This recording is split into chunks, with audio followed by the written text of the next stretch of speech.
India has set its space mission to Mars with a lot of aplomb. The fashion industry needs to do the same and look much further than the familiar territory we're a part of, the 7 metro market.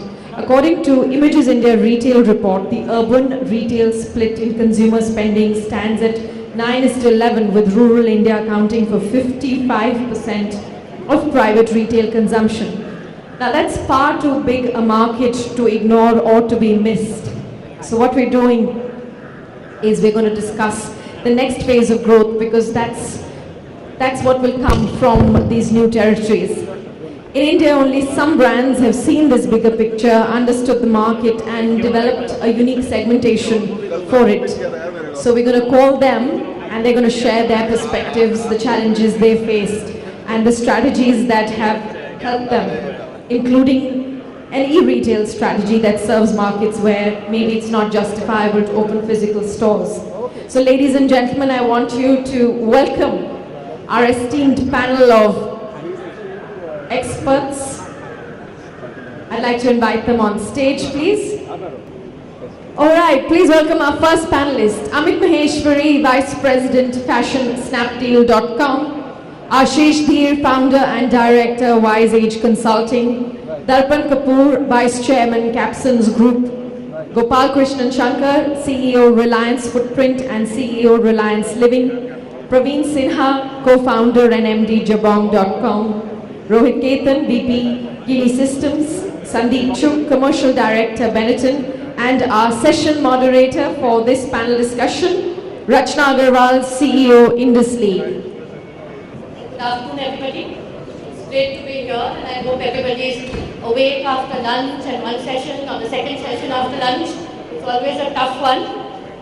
But we are here to talk about the next frontier in retail.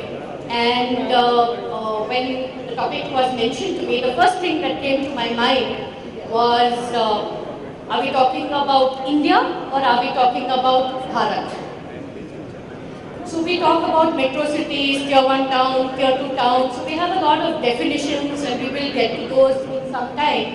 We have a lot of definitions that talk about tier 1, tier 2, what is the population, what is the amount of wealth available.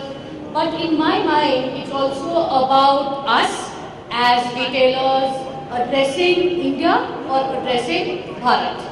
So yes, in India we may celebrate Valentine's Day, and in India we might celebrate Friendship Day. But in Bharat, we still celebrate Pongal and Sankranti and Onam and Durga Puja, and there are lots of occasions for people to shop and celebrate. And as retailers, I think our mindset has become probably more attuned to India than to Bharat.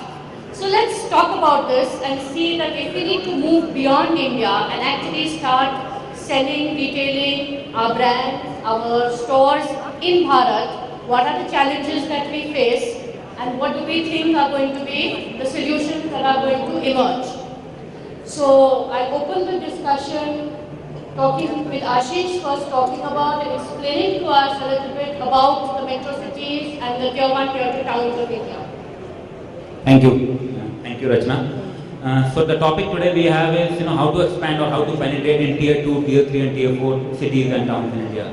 Now there are various definitions, and we all might have different understanding of tier 2, tier 3. So let me just start to ask you from you guys, which town do you think, which category would Varanasi come in? Tier 1, tier 2, tier 3? Anybody from the audience? Anyone? Tier 2. Tier 2. Anyone else? Which category would a Muzaffarnagar come in?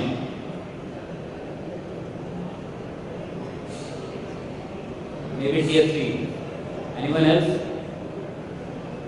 Which category would a Gwalior or Rajkot come in? Tier 2. Okay. So I think we have a pretty knowledgeable audience in that sense. It's dead right. So typically there are various definitions which people use in India. One of the definitions which is defined by BBDO and they calculate the market potential value based on the population is. So there are two cities in India with AAA category or defined as the mega metros, and then which have a population of more than 15 million, and which is Delhi and Mumbai. Combined together, they have a population of 40 million, and then there are 6 cities which which are defined as mini metros. There are 16 cities with a population of between 10 lakhs to 50 lakhs, so 1 million to 5 million. They are defined as tier 1, right?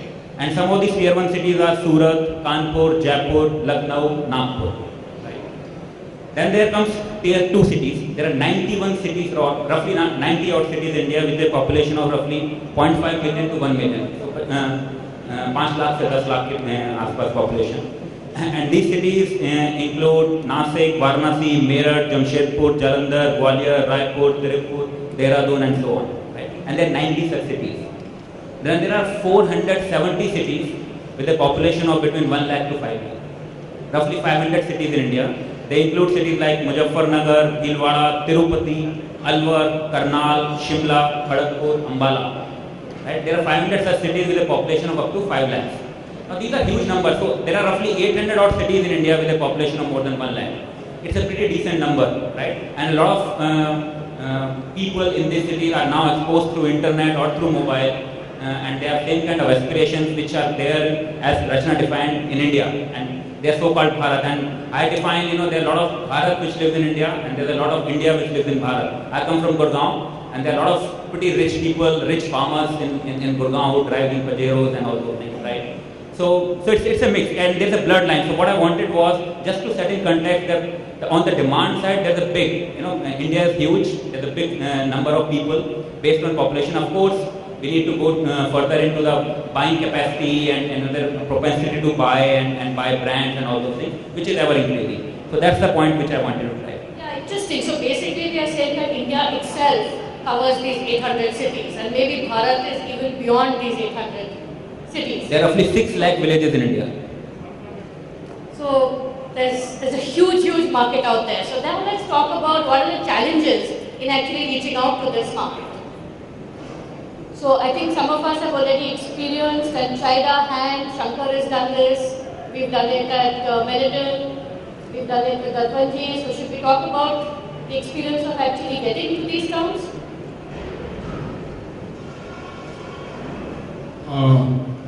Challenges for the tier 2 towns are majorly the logistics, skilled labor, how administrative problems and other things.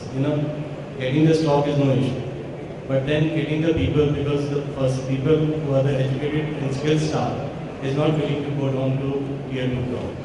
So we have to compromise somewhere with the quality of the staff and then work upon it. But let me tell you, tier 2 has a lot of money and wealth and less of competition. So how would you choose which town you would think of entering? See, choosing a town of, you have to first see, like you have metros, and you in and around metros you see how many cities are there. The same way you have to see a district, in and around a district how many villages are there, because the actual money is there in the villages. So once you pinpoint, yes, like we just opened in Bharinda, so which has 320 villages in and around. So villages has lot of wealth with them, and they want to upgrade themselves by wearing better clothes and better lifestyle. Since they had no opportunity, they were serviced from the local retailers, they were not getting the brands. Now that we have reached there, so you have to decide that where you have to go. But if you cannot, and if you open a store which is a large format store, so you have to see that there's the distance between your front store to the second store is minimum 150 to 200 kilometers. So this is how you have to decide whether there is good banks out there, because banks has the biggest, before they come and they do the survey and all those things. KFC, McDonald's, these are the guys who do their survey and only then they open the stores. So seeing that, I think tier 2 town has less of competition and more of customers. What about you at Benedict? Yeah, what I feel is the foremost, first as a brand you have to decide, is the brand ready to get into these markets? Once you are fundamentally clear about it, that the brand is ready and the consumers are there for your brand, that is the time when you actually list out, phase out, okay, which are the cities, which are the towns, wherein we should go. Just adding to what Mr. Darpan said, you may feel when you look at MPV ranking or a market penetration value of an Indore or Bhopal, you may find them very similar. But when you look at Indore, there is for a brand like Benetton, potential to open stores or the aspirational consumers, fashion aspirational consumers, you may find more in Indore. So it has to be a very, when you are choosing a city, it has to be a lot of working which has to be done. It is not just, you look at, okay, that this particular government, this particular state government is doing well, so any town, any city in that particular state will, will have potential to deliver numbers which you are looking at. So I feel it is something which has to be done in immense detail. You have to look into different industries. Consumer durable is one industry where you see the penetration till I would say till tier 4, tier 5 or till tier 6. So there are a lot of learnings which have to come from different industries. You have to look how different industries are doing, to what extent we can, incorporate or we can, take some learning from what they have done. So a lot of scientific and logical analysis and understanding has to go before we actually firm up a plan. Besides the brand awareness and besides the consumer acceptance for the brand. This is what I strongly feel. Shankar, what has been your experience?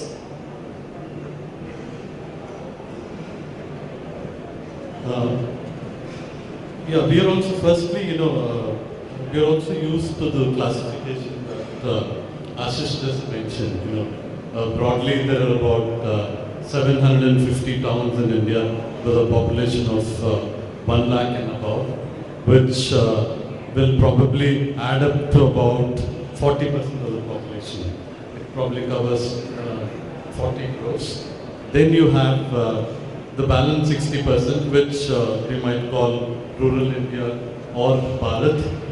Even as we start, that 60%, we absolutely have no clue about. We have no idea what their consumption patterns are, particularly for the fashion products. I mean, some of the statistics which the compere mentioned are probably true about food and grocery. In fashion, I would suspect that the ability to consume is far less than what it might be for some of the basic products. So the ones that we track are these 750 towns. And each of these towns, largely as a function of the population, has a certain market potential value, which he also alluded to. There's no doubt that Bombay and Delhi sit at the top.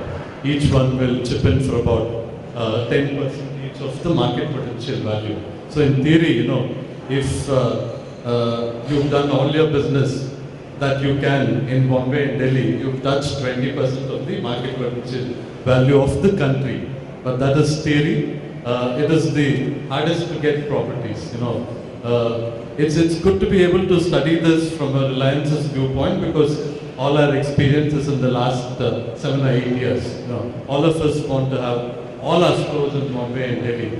There's no doubt that the productivities that you get in Bombay and Delhi are far, far superior even to the tier 1 towns. Some of the state capitals like Bangalore, Hyderabad, Chennai, they still don't compare to the kind of productivities that you get in Bombay and Delhi. For a fashion category, for example, if you're familiar with per carpet metrics, Bombay and Delhi would probably give about 40 rupees, 50 rupees per day per square feet on carpet, whereas even some of the better known state capitals would stop at about 25 rupees. So the potential is twice of even the 3rd, 4th, 5th, 6th, 7th kind of cities. But properties are very limited in these two towns, and everyone is chasing it. So it often happens that even after many, many years of retail, you don't have a significant portion of your business there, because you simply can't get it for the prices that are being quoted. The ones who actually have the stores are the ones who had properties very historically. Yeah, for example, in footwear, Metro would have a lot of properties in Bombay and Delhi. Metro Mochi, the same group, because they've had stores since independence time. So is lack of time. property and availability of space the reason to move to tier 1, Tier 2? Yeah, but most of the cases, although you might have various other reasons to justify it later, yeah, in the first place you can't get, so you start looking into this. The fact remains that people are people and the basic instincts and the exposure is more or less the same. But each city has a per capita income, It's not the same in Vijayawada versus it is in Bombay.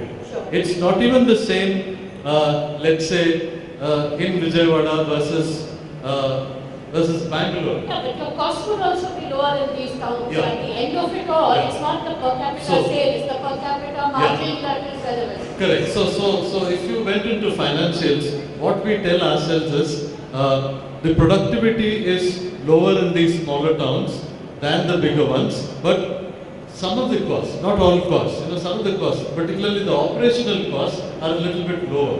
When you have to go and put a store, there are operational costs, there are capital expenditure. The two components of capital expenditure is one is the store fit out, which is roughly 50% of your total capital spend, and the other half is the stocks. Capital expenditure, in terms of store fit out, is not any different from putting up a store in Bhimavaram versus putting it up in Bombay.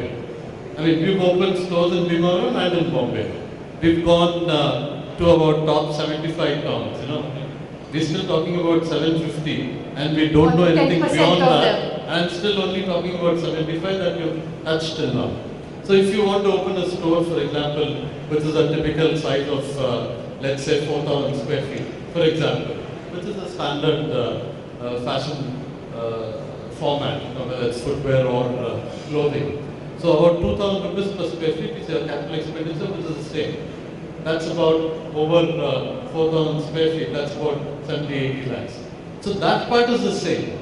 Your stocks can be manipulated as a function of your turnover, and that you can link it lower productivity, lower Maybe that's profit. why we should talk to our e-commerce panelists who don't have this entire cost of setting up the store, the capex in the store, and what their experience has been.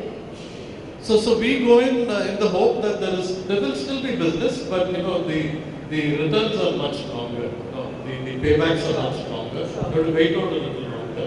Because you went in, you had some first mover advantage, and in any case, I can't get properties wherever I want.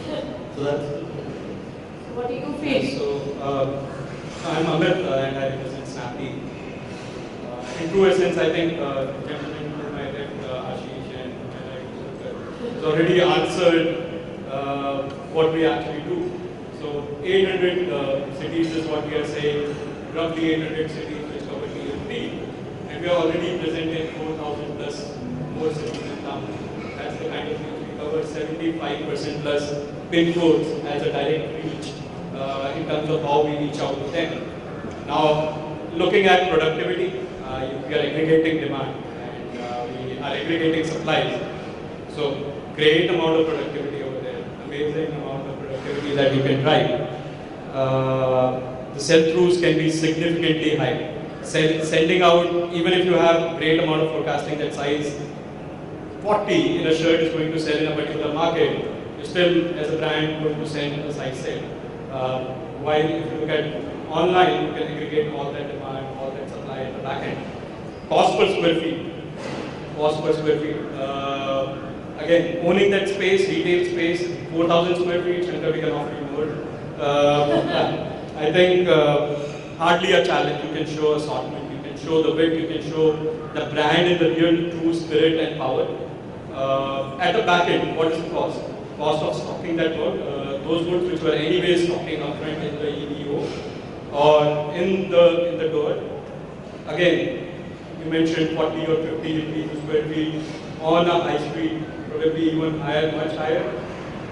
Cost of stocking in a warehouse, in a fulfillment center, 12 rupees, 14 rupees a square feet. So answers a lot of these metrics on the financial side of it. Yeah, there are challenges on the online side as well. But if you look at potentially reaching out to a large customer base, I think this is the fastest medium without spending a lot of capital. Also, in terms of marketing spend, all players are spending significant amount of marketing spend on the ADLs, ADLs, which these customers are also privy to. They are watching the same TV channels, they are watching the same soaps, where anyway the marketing investment has been made. So there is no significant incremental marketing investment that is required.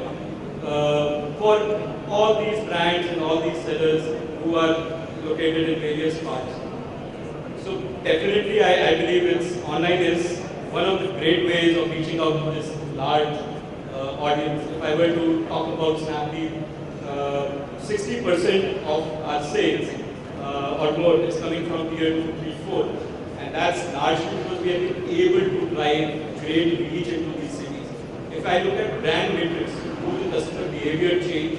Does the price point metrics change for a particular brand? Not really. For a brand also, it's 60% of the sales is still coming from these tier 2, 3, 4. So there is a latent demand. Now, how do we fulfill it? And that's a question for all the brands and all the people out there who still have not devised an e-com strategy. We definitely offer a marketplace wherein you can own your own store, sell it online, reach out to the consumer, and you know the right and real metrics, how they are reacting. So that's on the e-com side. How big is e-com today? It's not even 0.2% of the whole retail. And I believe the way e-commerce will evolve, it will evolve faster than retail revolution unlike the West because of relatively not so great infrastructure. We are building that infrastructure, and I think brands like UCP are pioneers in doing that. They've already reached out to tier 2, tier 3, going up to more than 300 cities, and then having an extensive EBO and distribution network. But having said that, I think this e-commerce revolution is going to be faster in tier 3, tier 4, and tier 2 cities. Yeah, I'll leave it that. What do you feel? Do you agree with him or?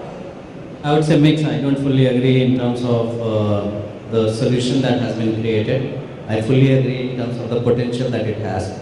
So to just give you a sense that in terms of percentage, 0.5 currently online, and in any of the developed or developing countries, to name like US or China, Brazil, it would be in the late single digit.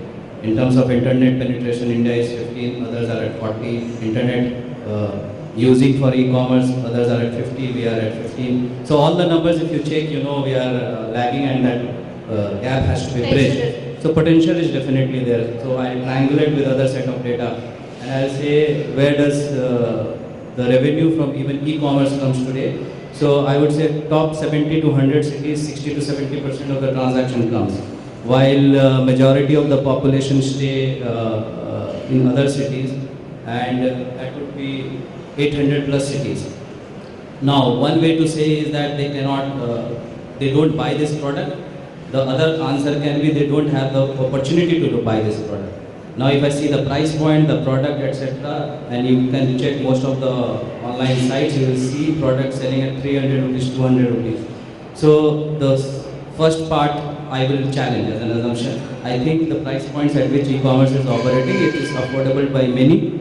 The second part of the problem that is where we need to tackle. And those I would say broadly three. One is the internet penetration. Second is the gadget to use the internet. And the third, I would say logistics to deliver the physical product. Now, there I have slight disagreement with the reach of 75%. I would say that 75% is tick in the box, because cash on delivery is one of the important demand from the end customers. If we say that reach, I think 75% would not have that cash on delivery, that's one. Two, are they getting the same kind of service level what a person, not in Delhi or Mumbai, but even in Patna gets it? So probably the answer would be no. They would wait for 10 days, but they are far off because they have to go to the nearest city to buy it. So they are, it's not their expectation, but that's what they get. So I don't think that's the solution. The solution has to be comparable, where they get the service not in a day, but at least at a tolerable or reasonable level of delivery timeline. And if you cannot do it, we should not start penetrating those areas unless we have solved the problem. Otherwise, we are creating a bigger problem for the country. We are creating a bad infrastructure and logistics. So I would be demanding in terms of logistics to improve to open other city. Rather than I'll ask open other city, I'll come and give you more business there. So I'll change those mindset as a corporate, etc. so that people over-invest in developing those infrastructure to ensure that the delivery and customer experience does not get diluted. Interesting. You provide service to a lot of people in the smaller towns, and what do you think are the challenges of actually reaching these towns and maintaining the service levels? Hi, I'm Rohit. I'm representing Genesis retail software company, and a lot of our customers are regional retailers who are using the software already. So sometimes customers who ask us whether you can provide services in China, for example. So we say, if we can provide it in Mau and Jaunpur, we can provide it in China because China is much better. The big challenge is but what retailers face when they're moving out of the urban areas is lack of control, and that's what their biggest fear is. And they want to, keep control on their inventory, on their processes, and that is a skill that they need to develop. But they also need to put in place systems, and companies which have done that successfully, for example, the likes of V-Mart and all, which have almost covered all of UP's towns, right up to Muzaffarnagar, Bareilly, Raebareli, every second town they are there. And the reason for that is one, hub and spoke model, and two, proper systems in place. So training is a big issue when you are opening a store, especially if it's your own store in a smaller town, and that is something that we need to keep going out and doing. We sometimes do a centralized training and help that get done faster. But usually, you need to keep reiterating because there's a lot of attrition in these towns as well. People keep moving around and moving to different neighboring villages. So that's one of the challenges. Plus, another challenge that they're having operationally in terms of taste differentiation between regions.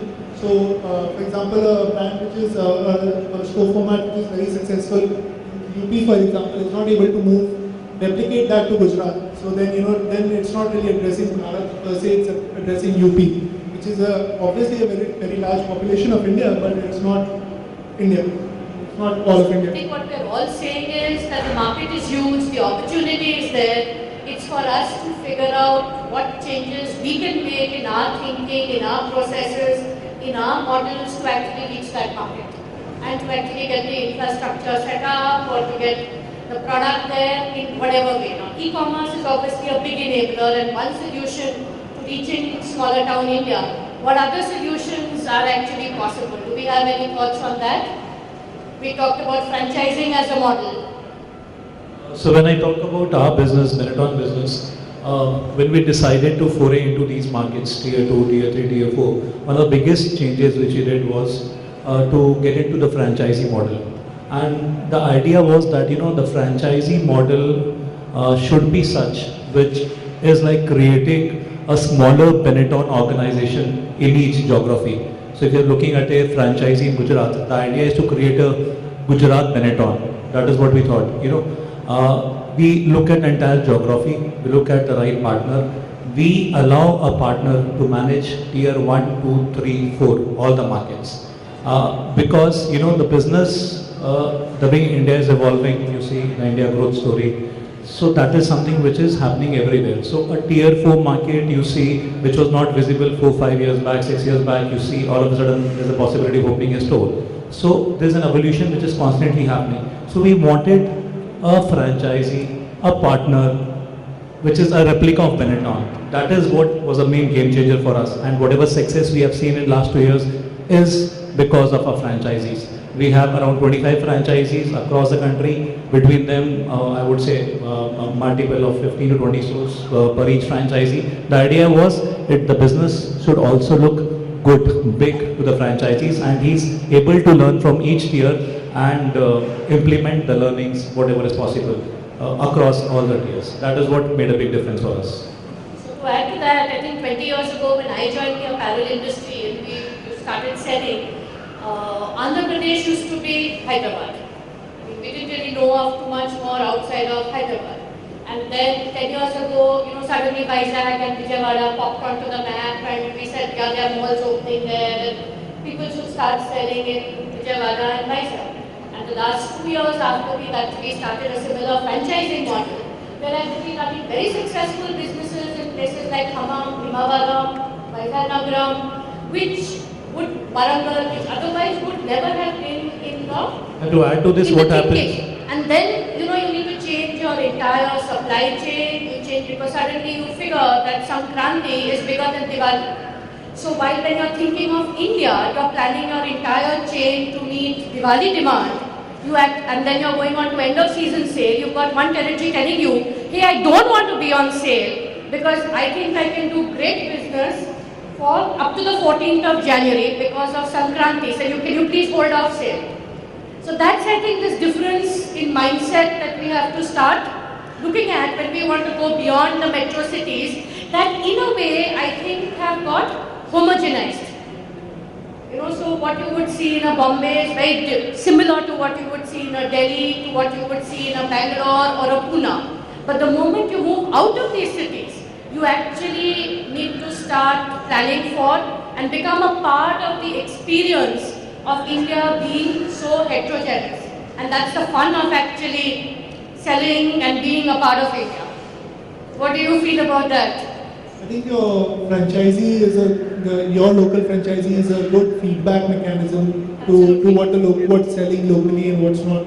If you were doing it on your own store, yeah, you would get that feedback. But a franchisee also gives you information from the competition, from what because they're running it as their own business. So they provide a lot of feedback in terms of the product line that is suitable for that region. So in e-commerce, are we actually able to segment the markets, do something different for the bigger cities, something different for other cities? Is it? So theoretically, yes, we can, because you can identify the access through their IP address, but that accuracy has not yet reached to a level where I can do it with certainty. But definitely worth a try. However, I think it gives a lot of insights in terms of, there was one question asked, how do you think of starting a new center? So for example, for logistics or for running a campaign, you see the traffic coming and then they are not able to order because that PIN code is not serviceable either by cash on delivery or by prepaid. So you start gathering those intelligence and then you discuss with your partners or with your own in-house team to see how can you start fulfilling in those areas. So that's one very insightful way to open up new areas. One being because of the awareness of the brand. Two, because of the infrastructure development, there would be some 3G scheme that come and everyone bought for it and they started accessing. Whatever the reason, you can start gathering those insights. So, but running campaign, etc., I think very few companies have started doing it. But definitely, it will not be even at a geography level. Internet can take you to an individual level. So, it can create a shop for you, the way you like it to behave. But I think something happening in your future? I see the product team and the techie and the technology team to start thinking about it. It's a long drawn process, but I have seen the seed germinating and definitely it will happen. I'm not sure about the timing, but in terms of seed, in terms of practically able to implement it, yes. So let's say we started with the cut male, female, then male age. Then you subcategorize, and this has the beauty of data cutting to such a great extent that it can be at an individual level, that this person really likes black and blue. So then whatever black and blue has come, show it to them, or wherever there is a deal in such particular outfit, show it to them. So I think it will evolve to that level, but I will say we will have to wait. Take a little bit of time. So there is significant data which is available. Significant meaning really you can get lost in the data now. Make it chewable, digestible and actionable is where all of us are working on. One of the pieces that we do is mass customization. So we already have significant segments in which we address these customers. sending out personalized newsletters, which takes care into account past purchase behavior, the geography. Also, we do a lot of customization. You as a user log on to our homepage, you will see something different. While if Shankar logs on to the homepage, he will see something different. And just tip of the iceberg, right now, there's winters in the north and not so winters. I just flew from Delhi to Bombay and I can really feel how pleasant it is. And not many people will want to buy jackets and coats over here. So definitely all that customization happens at this point in time as well. As we keep on growing and evolving, this will become even more significant, celebrating occasions, Onam, Pongal. We are all doing that, addressing it, because we see a certain demand for certain products and from certain geographies. If we are able to take these cues and build something more robust, which we are in the process of, because we are still a very nascent industry. But as mentioned, I think there's big data which is available. How to turn it, through it, and able to action it is something that all of us are in the process of. So yes, we will be there. I think the last point that we were talking about was called this whole thing about omni-retail. That ultimately the consumer is out there, the consumer wants to buy, whether the consumer is going to shop online or offline, and the consumer wants convenience and a way to get delivery of the product at the closest space. Now whether you buy it offline and then have it delivered home, or you buy online and have it delivered home, or you go to your nearest kirana shop and find a way to pick it up. But ultimately we need to reach the customer, and we need to be able to keep pushing the frontier outside of the Bombay and the Delhi that Shankar talked about, beyond tier 1, tier 2, tier 3 and the rest of Bharat. So with that, I think unless anybody has any other comments, we can probably ask the audience if they have any questions. Yes, would like to say something. Yeah, I agree with Rachna, and what we have seen in Benetton also, for us, when we look at all the channels, we have all the channels which are delivering a very good business for us. So what we do, when we have anything, any event, let's say even if it is maybe a Valentine's Day celebration, or maybe a summer promo, we see to it that that is something which is replicated across all the channels. Like maybe the Google festival which happened, we didn't participate this time because we had a franchise in our mind. But if we eventually do it, the idea is that if there is an online festival happening, we'll do something at our stores also. So that franchises which contribute around 70%, 75, 80% of our business, their interest is always there. So omni-channel, it is very important that a brand thinks about each and every channel, considers whenever it is taking a decision, it gives equal due weightage and importance to each and every channel. That is the only reason I would see that would play a very strong role in the success of a brand. My take on retail for tier 2 town is like, if you go 30 years back, there was no retail in India. We used to get them from Bangkok and wash them throughout the night and give them the wearable looks and things like that. And then it came down to metros, whereas retail was started by shopper stops in Bombay and in Delhi, few retailers. Then it has drilled down to cities. Now, the indication is very clear that every 5-10 years, retail takes a change. And now it is going to tier 2 towns.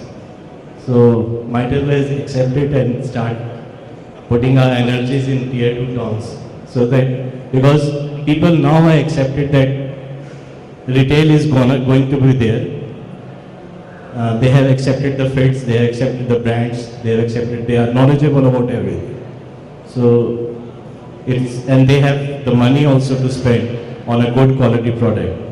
So, give them the experience, retail experience, improve your services, and reach to the tier 2 towns.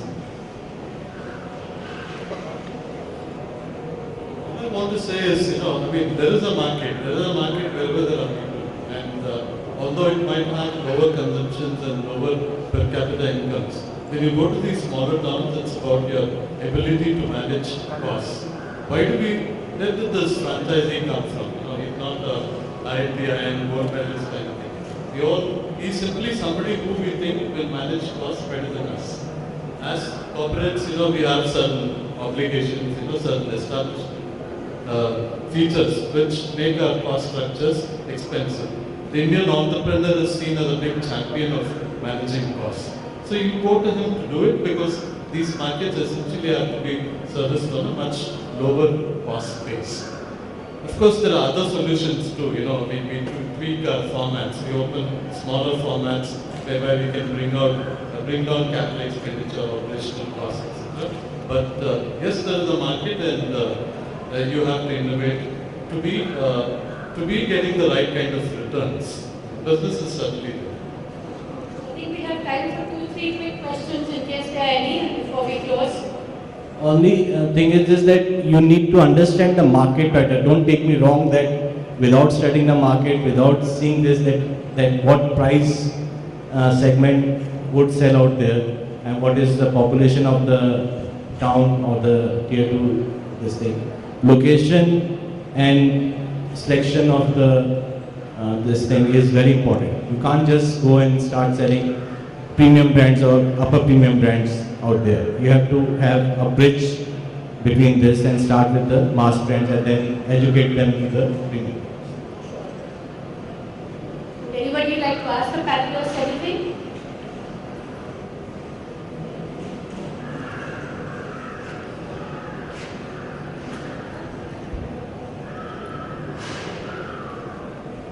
Thank you. My name is Neeraj Kapoor and I represent Grow Brands. My question to the online members over here is, unlike in the domain of in-store, there are various loyalty and customer incentive programs that works towards customer loyalty. Do you also have some programs in the online space towards customer engagement and loyalty? Any of you can pick it up. So I'm getting feedback from offline that we are giving it free. What else do you want? But Your first transaction is complimentary, So, See, the question is primarily from a perspective that online occurs as a deal today. Most of the products that are available online are price deals. So the customer loyalty for any particular website or a brand is not necessarily there. So your customer acquisition cost is at a very high number.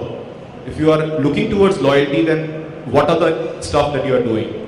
see, fair point, and loyalty is important. I think the first thing as a e-commerce player, we have to build trust to this channel, which I think more or less we have built. So that's the first part, whether the channel they trust or not. And that's where there is a clear win that we see. Now the second part, will they be loyal to one of us or not? Now every one of us will try to create some kind of unique proposal for our end customers. But if you try to understand customer, the first thing that see is whether they are getting the product that they want. So the choice, the option, and what they want is there. Second question that they have in your mind, am I getting at the right price? And the third, if I buy, will I get the right experience? So these three becomes hygiene. And then the loyalty program, etc. will act as an enabler. Since we are relatively new, these were the first 3-4 focus areas for us. But to your point, loyalty program, many of us have started. Jabong also started recently, but it's in a pilot phase. We'll scale it up, but that has to happen. Yeah, so I completely agree to his point of view.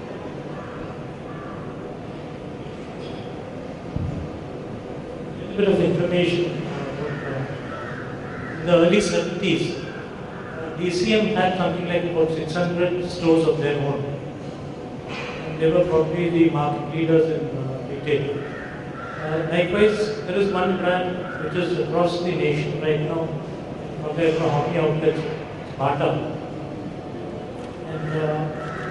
And hearing one of you, I don't see a marriage between the brands, the e-commerce sites, the logistics side, can there be a marriage between the three of you or four of you? And or can there be a brand having its own e-commerce site? How many more e-commerce sites are going to be in the pipeline? Because the moment I open my email on any given day, there are at least about 25 offers from different sites. So let me start with that. I think marriage between two is difficult to sustain. Marrying four would be very tricky. However, I think you have a very fair question in terms of we need to come together. And the way we see it is that it will happen. Everyone is trying to evolve their